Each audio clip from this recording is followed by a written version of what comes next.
नमस्कार, मैं हूं संजय शर्मा। आप देख रहे हैं 4 PM न्यूज नेटवर्क। क्या हो गया था? शहीद हेमराज का सिर क्या वापस आ गया था? याद है ना आपको? हेमराज 2014 के चुनाव में प्रधानमंत्री जी ने गली गली मोहल्ले मोहल्ले में कहा था कि हमारे हेमराज का सिर काट के ले गई है पाकिस्तान की सेना। बताओ भाइयों बहनों, वो सिर वापस आना चाहिए नहीं आना चाहिए? सिर तो वापस नहीं आया, लेकिन सिर काटने वाले प्रधानमंत्री के पहले शपथ ग्रहण में नवाज शरीफ मौजूद थे। उसके बाद अचानक पाकिस्तान में अपना जहाज उतार देते हैं प्रधानमंत्री जी हैप्पी बर्थडे कहने के लिए।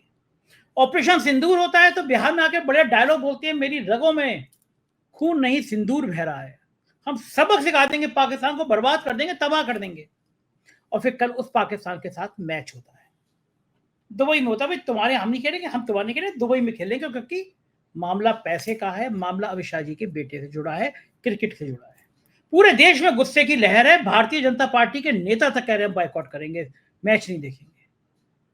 केपी मलिक जी से मैंने बहुत राजनीतिक बातें करी, दैनिक भास्कर के संपादक है, उन्होंने बताया कि किस तरह से, कितने गुस्से के साथ भारतीय जनता पार्टी के लोग हैं। मैं चाहता हूं कि यह पूरी बातचीत आप सुने, मैं लेके चलता हूं आपको सीधा केपी मलिक के पास। आप सुनिएगा और जानिएगा कि राजनीति के इस पहलू के मतलब क्या होते हैं और क्यों ऐसी बातें की गई हैं। 4 PM न्यूज नेटवर्क में बहुत बहुत स्वागत है केपी मलिक साहब आपका। मुझे पता नहीं कि धन्यवाद शर्मा जी। मुझे पता नहीं कि आपकी रगों में खून दौड़ रहा है या सिंदूर दौड़ रहा है, लेकिन देश की रगों में सिंदूर दौड़ा दिया गया था प्रधानमंत्री जी ने। प्रधानमंत्री जी इस बात के एक्सपर्ट हैं कि कब वो क्या दौड़ा दें। आज कल वो कह रहे थे कि मैं जहर पी लेता हूँ, शिव का भक्त हूँ, सारा जहर पी लेता हूँ। तो कब वो विश्व गुरु हो जाते हैं, कब जेपी नड्डा के बकौल देवताओं के देवता हो जाते हैं, कब शिव जी हो जाते हैं, और कब उनकी रगों में सिंदूर दौड़ने लगता है। पूरा देश हैरान है। भारतीय जनता पार्टी के लोगों के पसीने छूट गए हैं। दुबई में क्रिकेट मैच चल रहा है। मतलब मैं देख रहा हूँ कि बीजेपी के पक्ष के जो गोदी मीडिया के पत्रकार थे, वो जो बड़े पक्ष में रहते, तो वो भी लिख रहे हैं कि तो गलत हो रहा है, भारत पाकिस्तान के बीच मैच नहीं होना चाहिए था। लेकिन क्या ये सब ड्रामा था देश को? जो 26 लोग मरे हैं वहां, उनकी पत्नी दुखी हैं, आज उनके बयान सामने आए। एक आध साल के लिए मैच रोका नहीं जा सकता था? या पैसा इतना जरूरी है अमित शाह जी के बेटे के लिए कि वो भारत की भावनाएं ताक पे रख देंगे? अब तो समझ में आ गया कि सरकार नौटंकी बड़ी सरकार है, इसके अलावा है नहीं। लेकिन आपका क्या मानना है? नहीं संजय जी, आप ये कह रहे हैं कि भाई मैच एक आध साल रोका नहीं जा सकता क्या?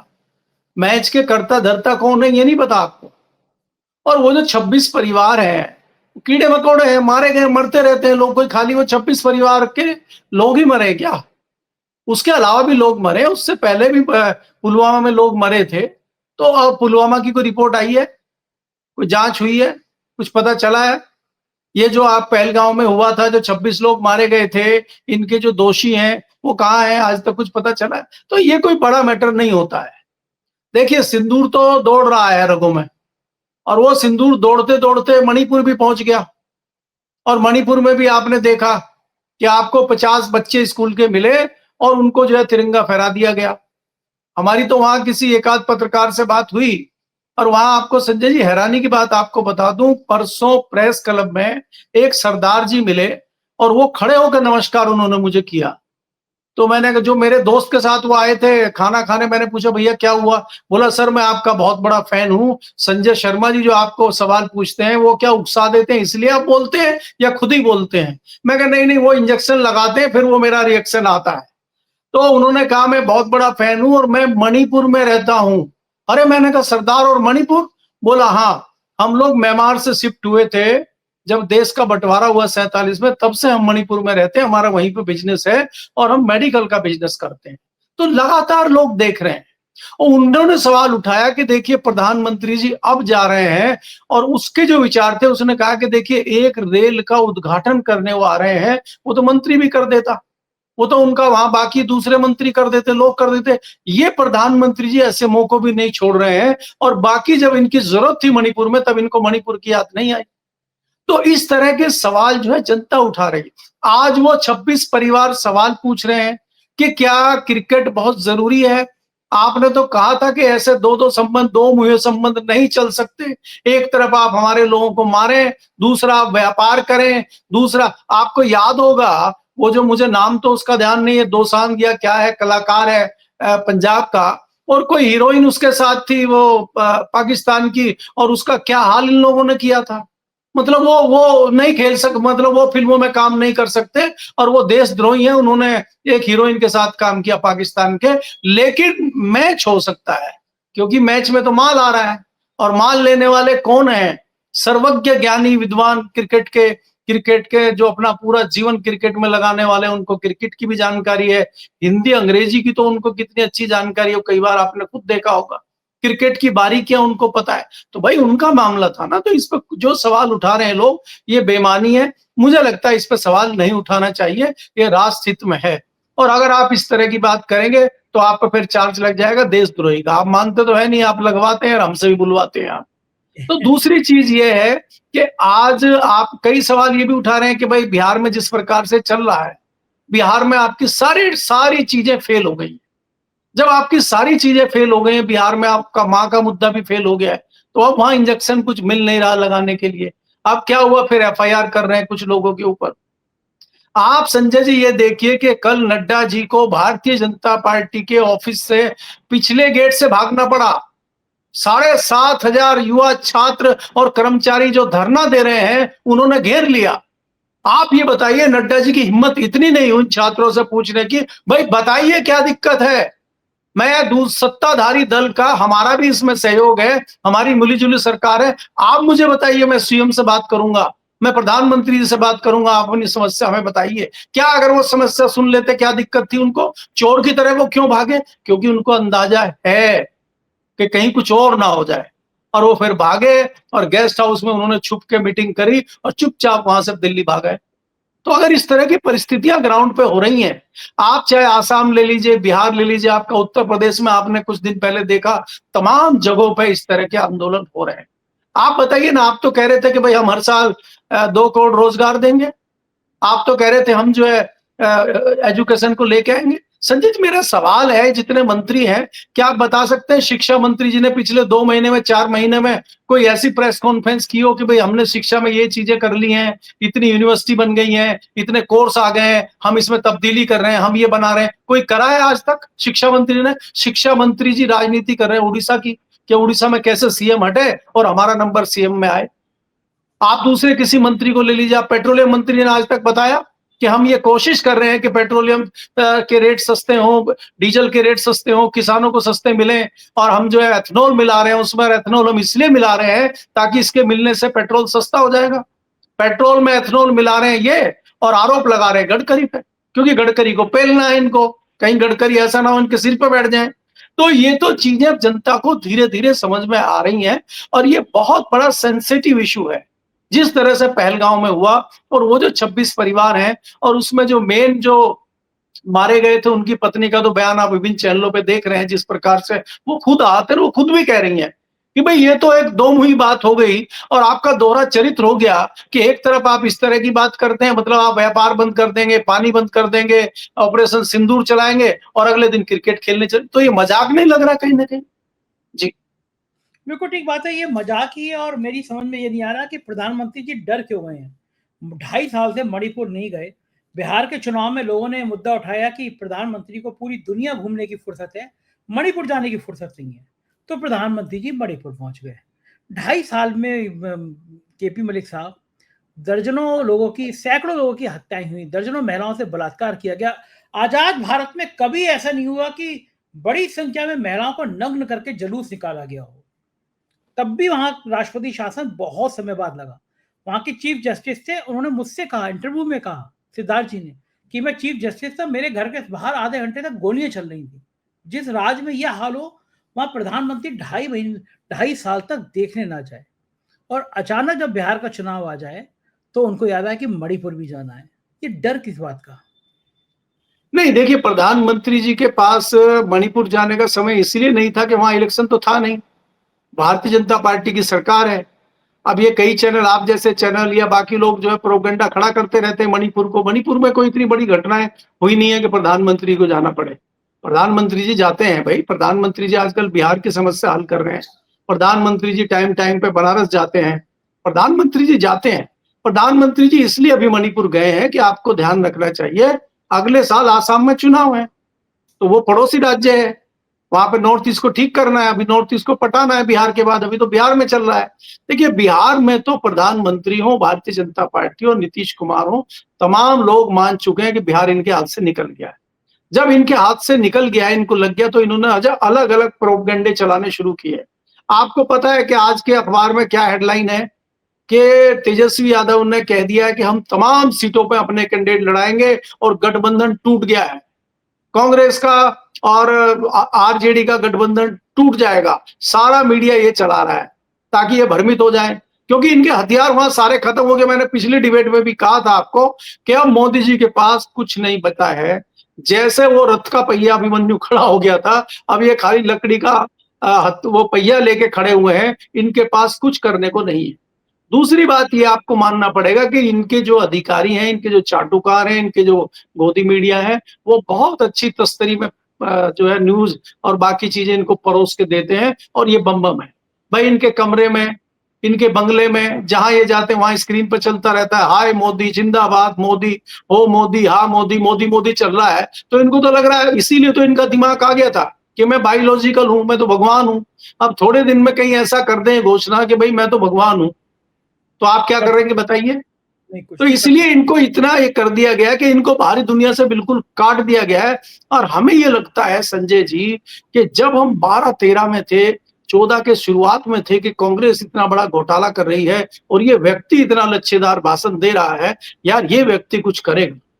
तो जादू तो इन्होंने किया था और वो जादू बरकरार रहा, हम जैसे लोगों में बरकरार रहा 2015 तक। तो वो तो 15 में टूट गया उन लोगों का जादू, जब देखे अंदर कुछ और है और बाहर कुछ और है।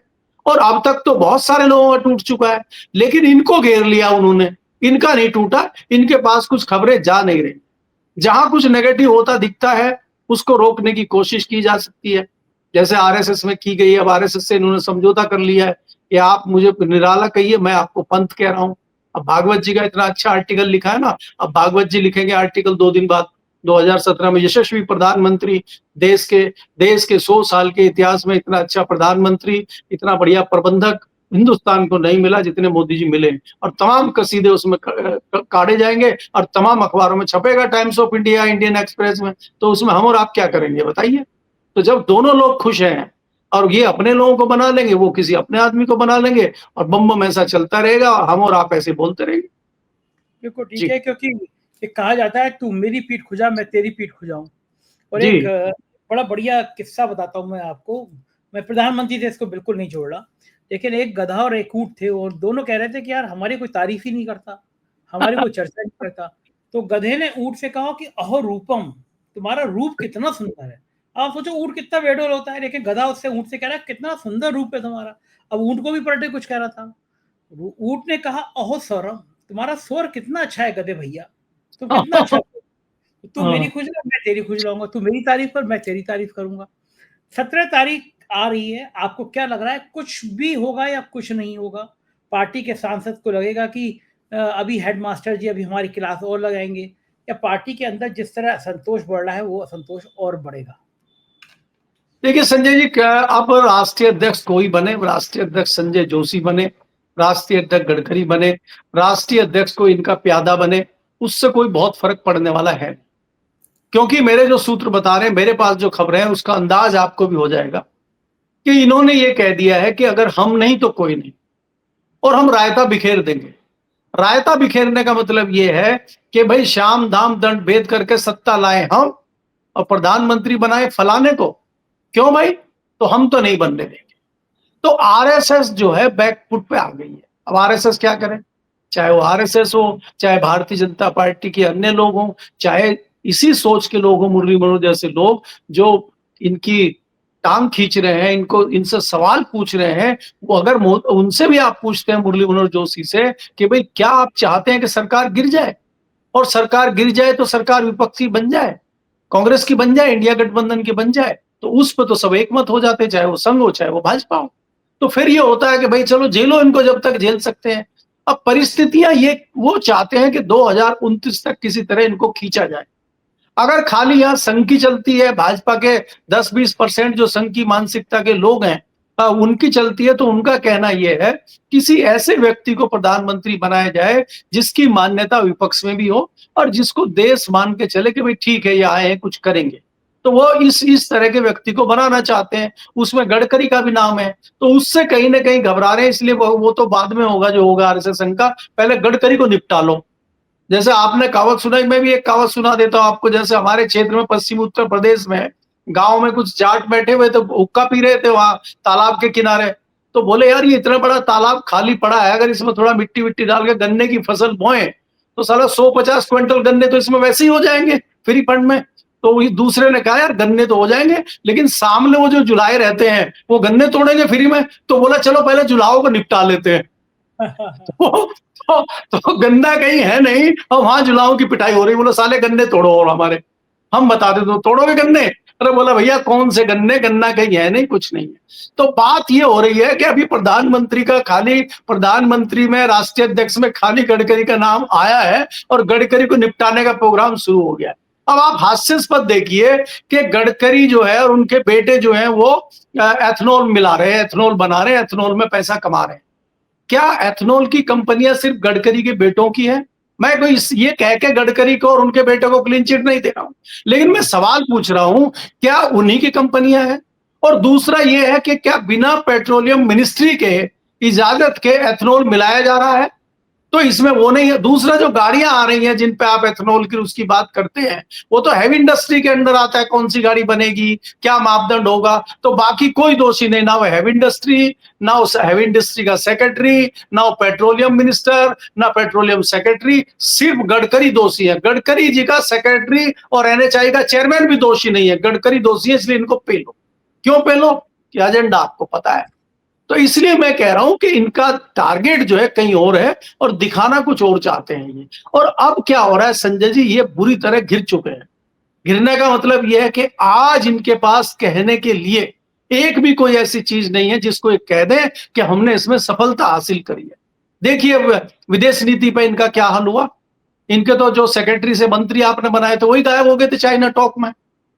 आपकी तमाम रणनीति फेल हो गई विदेश की, आपकी देश की अर्थनीति फेल हो गई।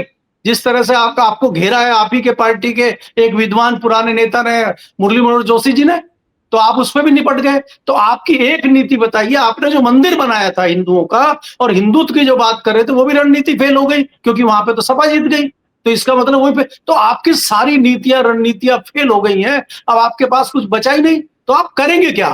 अब आपकी मां आपको कब तक बचाने आएगी?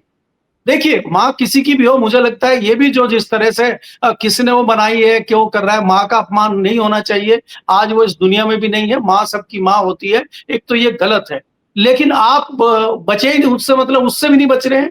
आप माँ को बीच में ले आ रहे हैं, बताइए। अरे भाई आप इतने कमजोर हो गए हैं कि आपको बीच में अपनी माँ को लाना पड़ता है और बिहार में जाके आप कह रहे हैं कि मेरी माँ को गाली दी है। आप देश के प्रधानमंत्री हैं, जिसने गाली दी उसको तत्काल फांसी पे चढ़ाइए उसको। वो नहीं करेंगे आप। वो पता नहीं पकड़ा है नहीं पकड़ा है, कहाँ है क्या है, लेकिन आप रोना रो रहे हैं जनता के सामने। बिहार की जनता क्या करे? अच्छा चलिए आपकी माँ को गाली दे तो भैया हम क्या करें, बताए हमारे हाथ में क्या है? हम ढूंढे उस आदमी को, पकड़े, मारे, पुलिस क्या करेगी, प्रशासन क्या करेगा? तो ये जो जुमलेबाजी है अब ये जनता की समझ में सीधे सीधे आ गई है। अब बहुत चंद लोग बचे हैं अंधभक्त, और वो वाले अंधभक्त हैं जो किसी न किसी तरीके से उनका एक कोई एजेंडा चल रहा है, किसी की आमदनी हो रही है, किसी को कुछ पैसा मिल रहा है, किसी का कोई धंधा पानी चल रहा है। सिर्फ वो लोग जुड़े हुए हैं जो देश के लिए या अच्छे के लिए या बदलाव के लिए जुड़े थे, वो सब लोग निकल लिए। आप अगर इलेक्शन की बात करते हैं, इलेक्शन पे लगातार सवाल उठ रहे हैं। और ये जो मोदी ने जुमला, ये जो राहुल गांधी ने जुमला दिया है, ये जो राहुल गांधी ने सिस्टम चलाया है, ये बैकफुट पे ले गया है इनको। अब ये मामला पीछे हटता हुआ दिखाई नहीं दे रहा, ना इसका कोई इनके पास जवाब है। अब कई लोग सवाल उठा रहे हैं, संजय जी आप बताइए मुझे, कह रहे हैं कि बनारस में 11 लाख वोट पड़े हैं और वहां पे दिखा रहे हैं जो है 12,80,000। तो ये 1,80,000 वोट कहां से आ गए? अब ये सवाल आ गया है, अब इस पर सवाल पूछ रहे हैं, तो इसका जवाब कौन देगा? किसके पास जवाब है? चुनाव आयोग कह रहा हम तो सुप्रीम कोर्ट की भी नहीं सुनते, हम तो जब हमें लगेगा एसआईआर लागू करना है करेंगे, जब चाहेंगे करेंगे, जब चाहेंगे नहीं करेंगे। तो वो भी आजाद हो गया है। तो ये सवाल कौन पूछेगा? यार कंट्रोल कौन करेगा? तो ये बड़ी परिस्थिति एक बन गई है देश में। इसका जवाब देने के लिए अब कौन आगे आए, अब बाकी सारा मैं ज्यादा करना नहीं चाहता, आप जानते हैं तो परिणाम क्या होने वाले हैं। सही बात जी। है, बिल्कुल बिल्कुल ठीक बात है कि परिणाम कुछ भी हो सकते हैं। जेपी की तरह एक बड़ा मूवमेंट खड़ा हो सकता है, सिंहासन खाली करो की जनता आती है। नहीं, आप लेकिन जानते हैं, आपने जेपी का नाम संजय जी लिया कि छोटा, देखिए ये जिस प्रकार से छात्र और सरकारी कर्मचारी बिहार में धरना दे रहे हैं और वाजिब सवाल पूछ रहे हैं, आंदोलन बन सकता है। क्योंकि तमाम आंदोलन अगर आप देखेंगे आजादी से लेके आज तक, चाहे जेपी के आंदोलन की बात करें, वो बिहार से ही छोटा आंदोलन शुरू होता है। शुरू में आप उसको इग्नोर करते हैं और वो फिर धीरे धीरे बड़ा आंदोलन बन सकता है। तो ये कल को बड़ा आंदोलन बन जाए छात्रों का, तो कैसे आपको पता है ना, उत्तर प्रदेश में भी इन्होंने कह दिया टीचरों को कि आपके दोबारा एग्जाम होंगे। बताइए क्या हसरत, बताइए दोबारा एग्जाम होंगे टीचरों के। जो हजारों टीचर हैं नौकरी पर आपने रख लिया उनको, अब वो दोबारा उनके क्या क्या जताना चाहते हैं, तो आप उनको निकालेंगे। अब एकाएक चिट्ठी बिहार के टीचरों को आपने दे दी है कि भाई आपको नौकरी से बर्खास्त किया जाता। मजाक आपने बना रखा है सरकार में रहते हुए। तो ये बड़े आंदोलन कभी कई बार इस तरह के बन जाते हैं और ये अभी इसको सीरियस नहीं ले रहे। जी, आप केपी मलिक जी इतने खरी खरी बोलते हैं, तभी भारतीय जनता पार्टी के सांसद निशिकांत दुबे ने आपका एक थंबनेल लगा के शिकायत करी है कि केपी मलिक जो है ना ये ज्यादा बोलते हैं। भाव मतलब अंदर से भाव ये होगा, लेकिन भाव ये है कि जितने यूट्यूबर हैं, फेसबुक हैं, एक्स हैं, हम भारत को नेपाल बांग्लादेश नहीं बनने देंगे। मतलब सपना आ रहा है, कौन बना रहा है भारत को नेपाल? नहीं देखिए संजय जी देखिए ऐसा है, आपकी शक्ल अच्छी लगी है जो मुझे लगता है निशिकांत। जो भारत को नेपाल बनाने की बात कर रहे हैं, आपने एक ट्वीट शेयर किया था अगले ही दिन, आज नेपाल में घटना हुई और अगले दिन ट्वीट उन्होंने कर दिया था कि हम भारत को नेपाल नहीं बनने देंगे। किस किस तरह रोकेंगे वो, और कौन है वो? क्या वो सरकार के प्रवक्ता हैं? क्या वो भारतीय जनता पार्टी के प्रवक्ता हैं? ऐसे चाटुकारों से भारतीय जनता पार्टी भरी पड़ी है और भारतीय जनता पार्टी को खतरा इसी प्रकार के लोगों से है। आप ये जो गैंग है भारतीय जनता पार्टी में, यही डुबोएगा। आपने भारतीय जनता पार्टी के सम्माननीय प्रवक्ता का कुछ दूसरे चैनल पे अभी एक वीडियो देखा, वो ऊपर से तो नंगे थे, नीचे से भी हो गए। दूसरा आपने देखा अभी एक जो चुनाव लड़ने आए थे कॉन्स्टिट्यूशन क्लब का, वो हार गए और मुकाबले में फिर आ गए वो कि नहीं, और उन्होंने खुद ही खुलासा कर दिया। होशियारी देखिए इनकी, वो खुद ही बताते फिर रहे हैं कि वहां फर्जी वोट डाले थे कॉन्स्टिट्यूशन क्लब में, हमें आपको पता भी नहीं था, उन्होंने बता दिया। तो कॉन्स्टिट्यूशन क्लब में भी फर्जी वोट डल रहे हैं, दोनों भारतीय जनता पार्टी के कैंडिडेट हैं। तो फर्जी वोट अगर कॉन्स्टिट्यूशन क्लब में डल सकते हैं तो बाकी जगह क्या हाल होगा? तो ये तो अंदर से ही आवाजें आनी शुरू हो गई हैं, ये तो अंदर से ही बांडा फूटना शुरू हो गया है। तो जिनका आप नाम ले रहे हैं ये खुद ही कर देंगे। आप बताइए, अच्छा क्यों ना हो, ये कश्मीर में जाके 2 दिन पहले एक भव्य पार्टी करते हैं और फोटो डालते हैं ये सोशल मीडिया पे, और जो छात्र यहाँ लाठी खा रहे हैं बिहार में, जहां से ये आते हैं बिहार और झारखंड में, वहां छात्रों का हालचाल लेने गए ये बता रहे हैं मेरे बच्चे कहां पढ़ते हैं, मैं मेरा क्या स्टेटस है। तो उनके साथ आप मजाक कर रहे हैं। शायद यही तो हुआ था नेपाल में।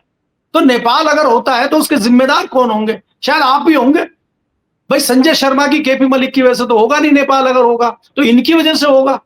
क्योंकि आप जिस प्रकार से दिखाना चाह रहे हैं, आप जिस प्रकार से बताना चाह रहे हैं, आप दिखा रहे हैं कि मेरी बेटी कहां पढ़ती है, मेरा बेटा कहां पढ़ता है, मैं पार्टी जन्मदिन की कहां करता हूं, उसका बिल कितना आया है, उस होटल में कौन कौन गए थे, वहां सुरक्षा का क्या हुआ, आपको परमिशन कितने ली, कितने का जो बिल आया था वो किसने बिल दिया। 1000 सवाल आप छोड़ के जा रहे हैं और वो बिहार का कार्यकर्ता, बिहार का छात्र सवाल पूछ रहा है। केपी मलिक थोड़े पूछ रहा है सवाल, या संजय थोड़े पूछ रहे हैं।